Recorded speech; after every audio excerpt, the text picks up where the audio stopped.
condenar a Cristina Elizabeth Fernández de Kirchner a la pena de 6 años de prisión, inhabilitación especial perpetua para ejercer cargos públicos, accesorias legales y las costas del proceso, por considerarla autora penalmente responsable del delito de administración fraudulenta en perjuicio de la administração pública.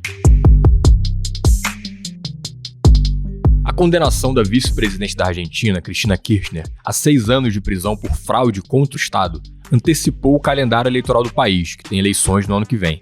Em reação imediata, Cristina, principal nome do peronismo, disse que não será candidata a nada em 2023.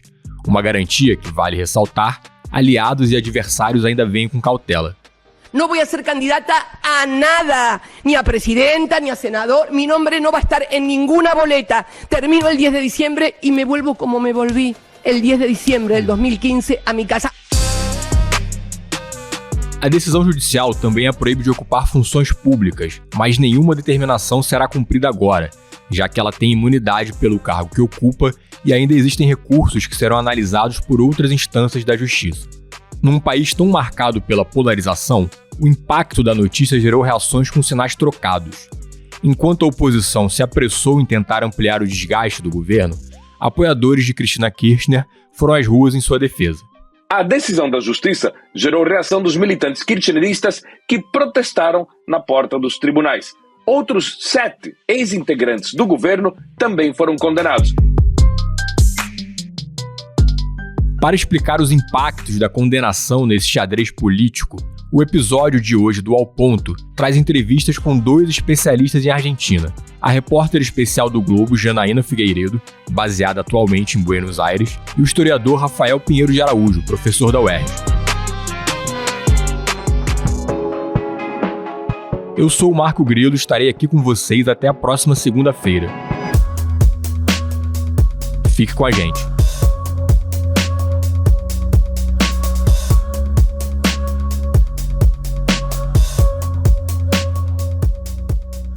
Janaína Figueiredo é repórter especial do Globo e vou começar perguntando quais são as consequências imediatas da condenação da Cristina Kirchner para o cenário político argentino. Olha, a consequência, eu diria, mais imediata é que abriu-se um debate dentro do peronismo, né, e do governo de Alberto Fernandes, que é uma aliança, é bom lembrar, entre peronismos e kirchnerismo, né, que é uma subfacção, digamos, dentro do peronismo, sobre a candidatura para as presidenciais de 2023. Esse debate foi antecipado no momento em que a vice-presidente Cristina Kirchner anunciou que não vai ser candidata a nada nas eleições do ano que vem. Essa é a consequência mais imediata, porque em termos do processo judicial, é bom esclarecer que nada vai acontecer com Cristina Kirchner enquanto essa condenação de 6 anos de prisão e inabilitação pelo resto da vida, né, perpétua para exercer cargos públicos, enquanto a condenação estiver firme. E isso só vai acontecer quando a Corte Suprema de Justiça, que é o máximo tribunal da Argentina, decidir que não há mais apelações que possam ser feitas por nenhuma das partes.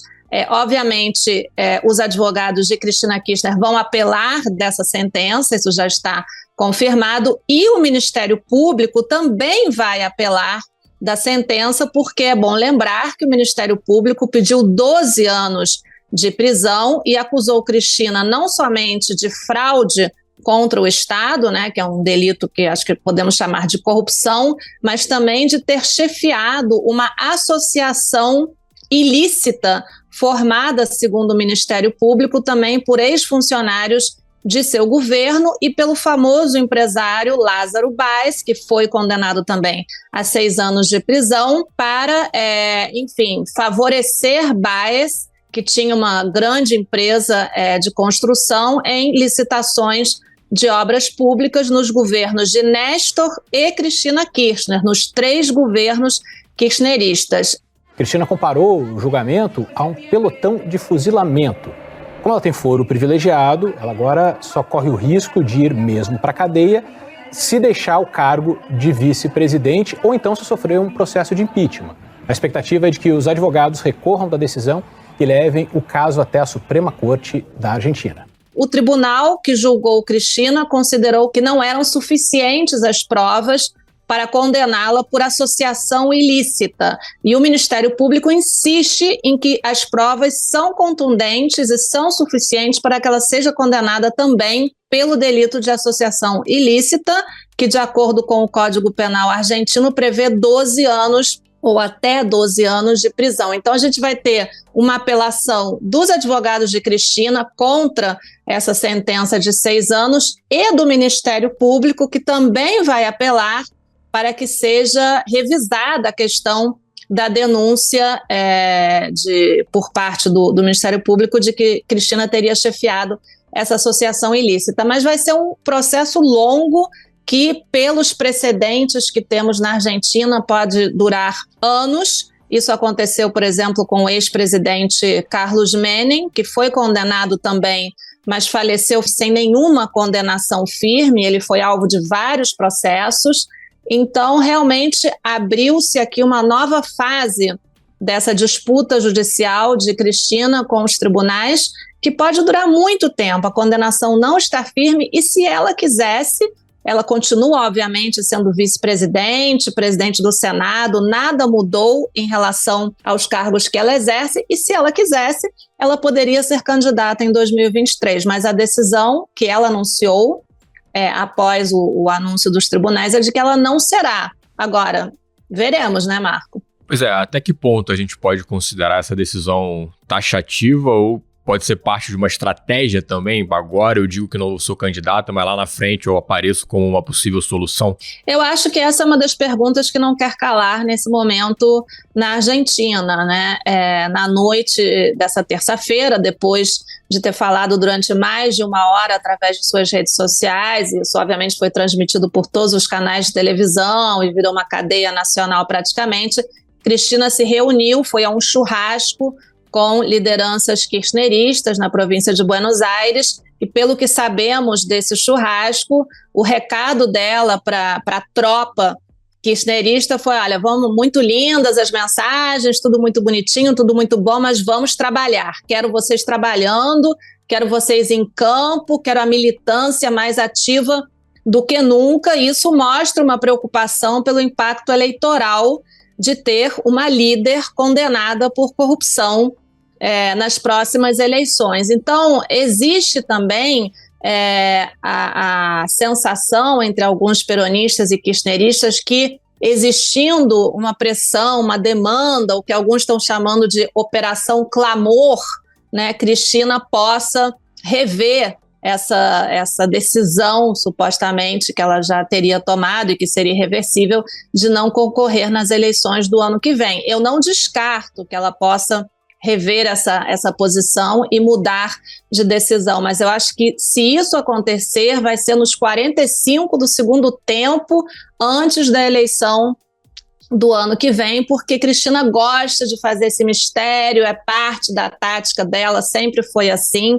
Então eu acho que, em princípio, ela vai manter essa imagem de ser carta fora do baralho, e outros nomes vão começar então a tentar ocupar o espaço que ela deixou, porque existia uma expectativa até ontem de que ela pudesse ser candidata, e muito em função, Marco, do que aconteceu no Brasil com a eleição brasileira e com o fato de que Lula, que esteve também, foi condenado, esteve preso, finalmente disputou e ganhou a eleição. Isso na Argentina teve um impacto muito grande.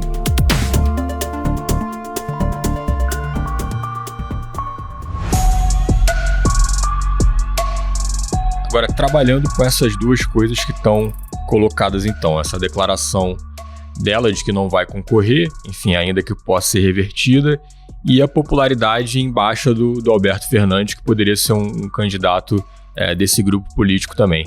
Com essas duas coisas postas, assim, quais são os outros nomes do peronismo que estão se movimentando ali por essa possibilidade de candidatura presidencial?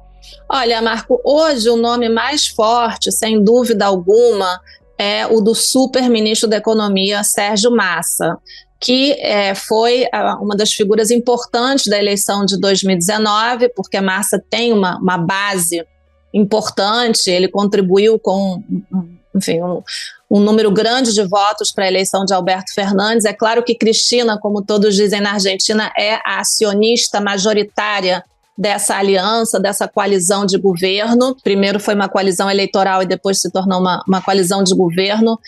Mas Massa, finalmente, ele controla hoje muito do que se faz no governo argentino. Alberto Fernandes, eu já venho dizendo isso há algum tempo, se tornou uma espécie de presidente decorativo, sem muito poder de decisão e sem muita influência em seu próprio governo, ao ponto de que ele convocou na noite de segunda-feira, na véspera do anúncio da decisão da Justiça, uma cadeia nacional, de alguma maneira, para defender Cristina Kirchner e fazer algumas acusações contra a Justiça. Ele foi praticamente pressionado, obrigado a fazer essa cadeia nacional em defesa de Cristina. Ele não estava convencido, mas acho que é mais um sinal de que ele realmente perdeu o controle do próprio governo. Em contrapartida, Sérgio Massa, que é um peronista já histórico, veterano, já disputou a presidência, foi funcionário dos governos de Néstor e Cristina Kirchner, rompeu com Cristina, voltou a se aliar com Cristina em 2019 e a grande ambição de Massa, todos sabem, sempre foi ser presidente da República.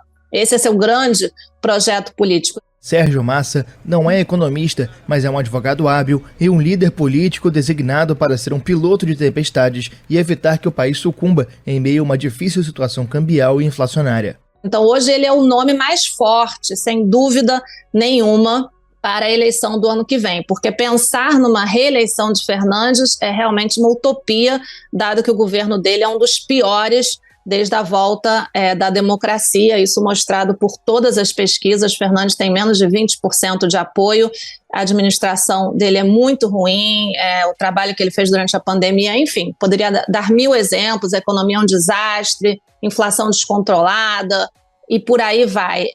Acho que Massa, então, embora não esteja fazendo uma muito boa gestão da economia, porque continua a situação muito complicada, dentro do peronismo, acho que poucos poderiam disputar essa candidatura com ele. Teremos eleições primárias. Acho que outro dos nomes é o atual embaixador da Argentina no Brasil, Daniel Scioli, que está fazendo uma boa gestão como embaixador no Brasil, conseguiu se relacionar com o governo Bolsonaro, que era um desafio enorme, dadas as diferenças óbvias entre o Bolsonaro e o governo peronista. Scioli conseguiu se aproximar do governo Bolsonaro e manter uma relação cordial e manter a relação funcionando, e obviamente com Lula isso vai se aprofundar muito. As expectativas do governo argentino em relação ao que Lula vai fazer pela Argentina são enormes, de ajuda financeira a todo tipo de cooperação. Então acho que Scioli tem um papel importante. Depois tem outros nomes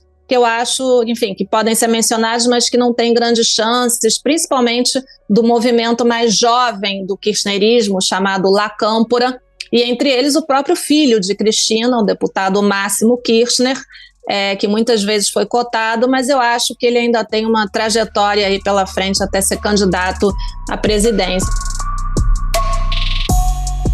Você citou esse cenário econômico complicado e a condenação da Cristina Kirchner também dá um combustível para a oposição se movimentar eleitoralmente, né? Como eles já estão se movimentando, enfim, quais foram os primeiros passos dados aí logo depois dessa notícia da condenação? Os primeiros passos, obviamente, foram celebrar a condenação de Cristina Kirchner, todos dizendo que foi feita justiça, que era queda de braço entre corrupção e justiça, e ganhou a justiça, mas foram reações, eu diria, comedidas. Não houve reações eufóricas, não houve manifestações, protestos nas ruas, houve declarações em redes sociais, algum comunicado, mas ninguém está reagindo assim de uma maneira expressiva demais, né? Está todo mundo esperando um pouco também para ver quais vão ser os próximos passos do peronismo, e com a dúvida se Cristina vai ou não cumprir a sua palavra, né, de não ser candidata, porque isso obviamente tem um impacto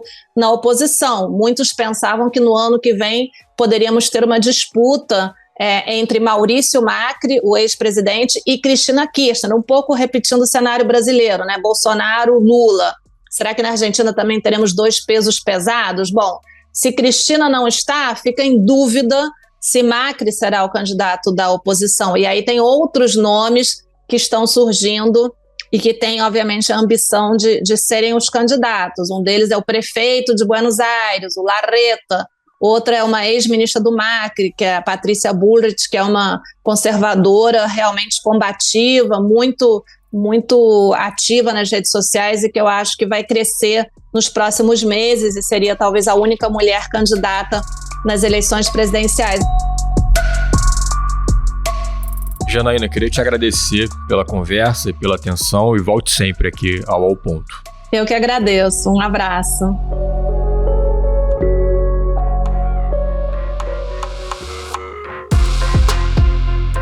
Rafael Pinheiro de Araújo, a Argentina vive um cenário intenso de polarização já há bastante tempo. A condenação pode intensificar essa situação? Então, eu acho que, né, de fato, a condenação da Cristina Kirchner tem um potencial, né, de polarizar a Argentina ainda mais. Né? Se a gente fizer um recorte, né, de 2 décadas na Argentina, né, a Argentina vem vivendo, primeiro no governo Néstor Kirchner, mas em especial, né, nos governos de Cristina em seu segundo mandato e com Maurício Macri, né, uma intensificação da polarização política e nesse momento aí do governo do Alberto Fernandes, a gente talvez até pela pandemia e lançando aqui um ponto para a conversa, né, pelo próprio fortalecimento, né, das direitas, né, latino-americanas, aí eu me especifico, né, as direitas argentinas, um pouco Maurício Macri, outras figuras da direita, e o Javier Milei, né, que é uma figura da extrema-direita,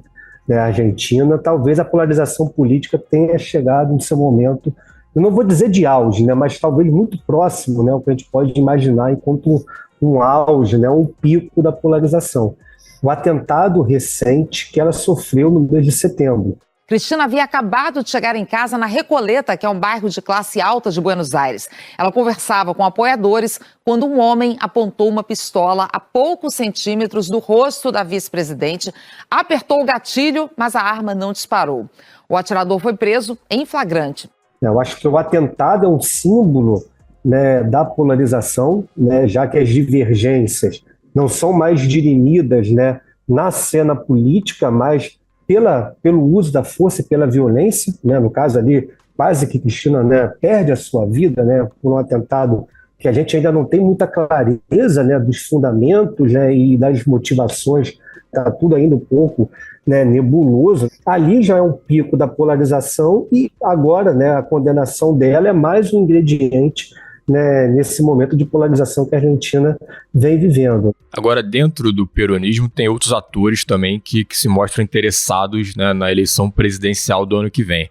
Essa condenação reduz o capital político ali dentro do grupo ou pode até ter o efeito contrário, de repente? Marco, eu acho que a condenação tem um potencial, né, de fortalecer a Cristina Kirchner dentro das bases, né, do peronismo, né? De certa forma, se a gente fizer, né, uma análise, né, do último mês e meio, né, da política argentina, vamos assim dizer, né, não podemos refutar essa vertente de análise, haja vista que veio à tona, né, um vazamento, né, de informações no Telegram, né, de uma reunião entre o bilionário, articulada pelo bilionário inglês John Lewis, né, com o juiz, né, Julián Ercolini, né, por meio também da participação do Pablo Casey do Grupo Clarim. A polêmica teve origem em uma viagem realizada em 13 de outubro a Lago Escondido, na Patagônia. Participaram juízes, promotores, empresários e funcionários da Prefeitura de Buenos Aires, controlada pela oposição, segundo nota do jornal Página 12. Os participantes se hospedaram na casa de campo do milionário britânico Joe Lewis, dono de milhares de hectares no sul do país. Neste fim de semana, veio à tona uma série de mensagens trocadas na plataforma Telegram, em que os supostos participantes combinavam uma estratégia para evitar a sua divulgação e esconder a origem do financiamento. O vazamento dessa troca, né, de informações e de diálogos no Telegram, né, mais o antecedente recente da América Latina, que leva à formulação do lawfare e dessa manipulação, né, de instrumentos, né, jurídicos, né, com finalidades políticas, faz parte da narrativa da Cristina. Não estou dizendo que essa hipótese está correta, mas, né, desde ontem, Cristina e as bases do peronismo vêm trabalhando, né, com isso, né, para fundamentar né, o rechaço à condenação. De certa forma, isso ecoou bem nas bases do peronismo e da esquerda latino-americana. Eu não tenho a menor dúvida no dia de hoje, Marco, em afirmar para ti que, né, a Cristina tem o seu capital político ampliado com a forma como se deu a condenação. Não só as razões, as motivações, as acusações, né, elas não são, vamos assim dizer, muito... Há acusação de corrupção, né? Mas recentemente o caso foi inclusive arquivado por falta de provas, então tem todo um imbróglio jurídico que, né, faz com que a condenação dela não seja medida apenas pela questão legal, mas o elemento político entra. E aí, tanto para quem defende quanto para quem, né, refuta a Cristina. Eu diria que, pelo menos dentro do peronismo e dos setores mais críticos da sociedade argentina, mais, né, vinculados às críticas à esquerda, né, ela talvez tenha ampliado seu capital político.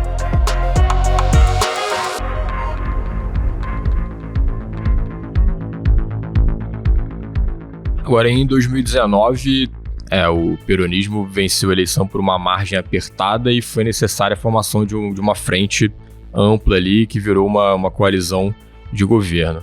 Com essa notícia, tentando projetar um pouco a discussão aqui para frente, tem alguma possibilidade dessa frente sofrer algum abalo e o peronismo não caminhar tão unido quanto foi ali em 2019? Olha, eu não descarto essa hipótese, porque em não tendo Cristina, que é a grande, né, figura do peronismo, a grande figura pública do peronismo, né? E a gente tendo uma tendência do Alberto Fernandes rastejando, né, com índices frágeis de popularidade, e que não sei se em um ano ele consegue reverter isso, né, sendo muito honesto, já que a Argentina, né, ainda patina com inflação alta, né, e não dá indício de que sairá em curto prazo da crise econômica. A média das estimativas dos economistas consultados pelo Banco Central indica que este ano a inflação argentina deve encerrar em alta de 100%. Eu diria que, né, em não tendo Cristina e Alberto fragilizado, abre-se uma disputa. E os três personagens, talvez, né, sejam centrais aí, né, nessa disputa dentro das bases do peronismo, né? O Sérgio Massa, o Juan Mansur e a Vitória Tolosa, né? E com isso, há uma dificuldade, né, em se abrindo uma disputa, e a depender da intensidade dessa disputa, a gente pode, né, ver a fragmentação da Frente para Todos. E aí, como você bem disse, né, a união, a composição da Frente para Todos e a união, né, de todas as vertentes do peronismo foi fundamental para a vitória, né, do Alberto Fernandes, né, da chapa Alberto Cristina, e para a derrota do Maurício Macri, né, em 2019. A dúvida fica, né, de um lado, né, em qual nível se dará a disputa entre, nesse momento, essas figuras que despontam aqui enquanto potenciais candidatos, e se eles vão saber dirimir as diferenças. E aí, nisso me parece fundamental a figura de Cristina. Né? Mesmo ela não sendo candidata, ela pode ser alguém a unir o peronismo. Né? O capital político que ela tem, né? A legitimidade política que ela tem, né, dentro das bases do peronismo pode fazer com que ela, ainda mais no cenário dela não candidata com uma condenação judicial, se mantiver, né, se ela for referendada pela Corte Suprema, né, de Justiça, e isso faz com que Cristina seja um pivô da resolução ou do encaminhamento de um peronismo unido ou dividido. Né? Então, eu acho que se torna interessante. Né? E aí, saindo um pouco do peronismo, né, haver também com a direita, né, a centro-direita e as diversas frações da direita argentina virão. Né? Porque não está claro que o Maurício Macri será candidato, né? Ele ainda, pelo menos, não se posicionou oficialmente contra o candidato. Você tem algumas figuras, né, dentro, né, da direita de Argentina, do campo do Maurício Macri em especial, que podem vir candidato, o Horácio Larreta, que é, né, prefeito da cidade de Buenos Aires, né, a Patrícia Bullrich, que foi ministra da Justiça do Macri. Então, alguns, né, e fora o Javier Milei, né, que é uma figura da extrema-direita argentina, mas que tem um potencial de crescimento, já que ele vai vir com o discurso mais do que nunca antissistema. Mas eu acho que Cristina continua sendo central. E se estiver correta nessa análise de momento de que ela ampliou o seu capital político com a forma como se deu a condenação, né, para além do atentado contra ela mais do que nunca se torna um polo central, né, para a eleição do ano que vem na Argentina. Rafael, obrigado pela participação e até a próxima. Falou, Marco. Eu que agradeço e até a próxima.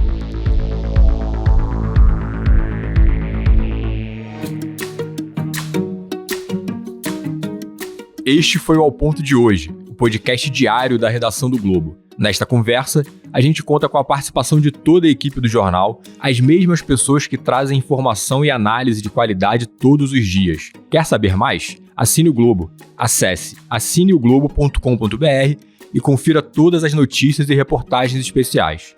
A produção foi da Júlia Pina e a edição é do João Guilherme Lacerda e da Luciana Malini. Até mais!